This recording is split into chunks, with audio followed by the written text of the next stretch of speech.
Welcome to my channel. আজকে আমি নিয়ে এসেছি আদুর জন্মদিনের বিশেষ একটা ভ্লগ। 3 বছরের জন্মদিন অনুষ্ঠানকে একটু সিম্পল আর একটু সাধারণই রাখতে চেয়েছি। আদ্রিতি যে জিনিসগুলো ভালোবাসে ওই খুশিগুলোই ওর কাছে এনে দিতে চেয়েছি। আমি জানতাম দিনটা আমার কাছে কিন্তু খুব একটা সহজ যাবে না। প্রথমে কিন্তু একটা চ্যালেঞ্জের মুখোমুখি হয়েছি।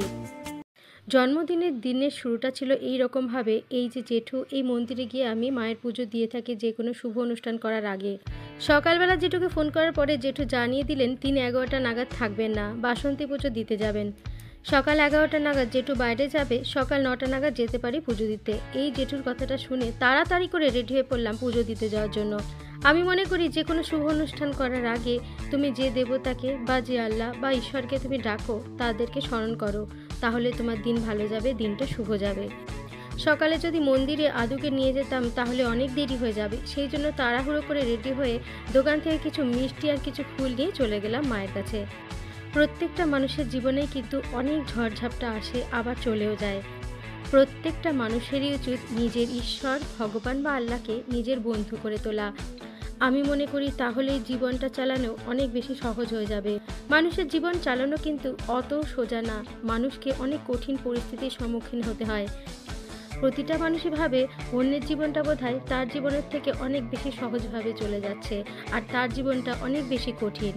কিন্তু না, প্রত্যেকটা মানুষেরই নিজের জীবনের নিজস্ব কিছু অশান্তি, কঠিন পরিস্থিতির মধ্যে দিয়ে যাতায়াত করতে হয়।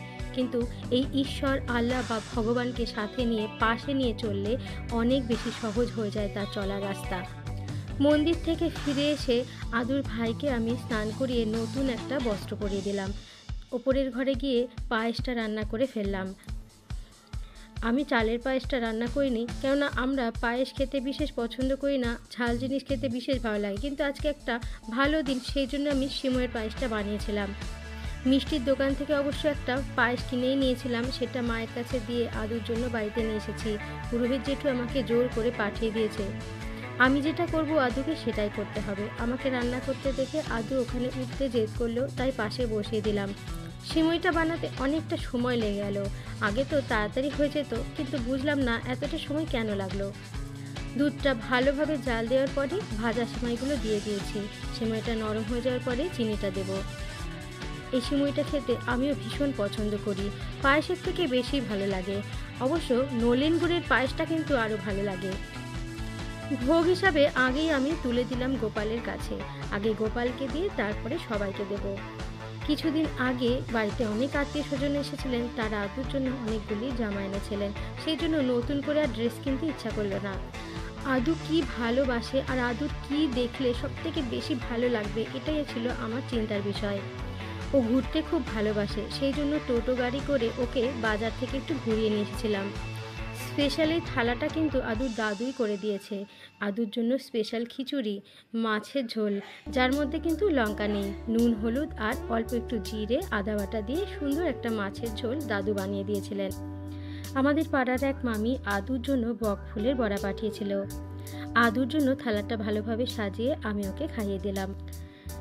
দুপুর 3টে সাড়ে 3টে বাজে আদুর বাবার কথা মনে করছিল। আর আদুর বিশেষ দিনটাতে ওর বাবাকেও না পেলে কি হয়, সেই জন্য তড়িঘড়ি করে রেডি হয়ে পড়লাম আমাদের বাড়ি আসার জন্য, মানে আমরা যেখানে থাকি।